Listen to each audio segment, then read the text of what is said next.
मनाचा समुद्र, भावनांची गर्दी दाटते मनात. का पळते हे मन विचारांच्या वेगात?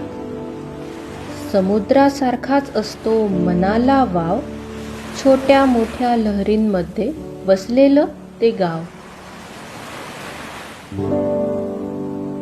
नावेतून तर होतो सर्वांचाच प्रवास, डोहात गेल्या वाचून कळत नाही काय दडलंय त्यात खास.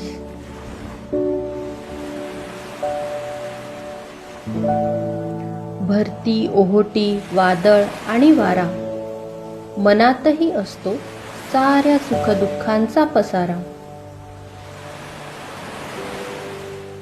गुंतागुंत सर्वांचीच होते भावनेच्या उद्रेकात, पण प्रवाह पाण्याचा थांबत नाही अथांग त्या समुद्रात.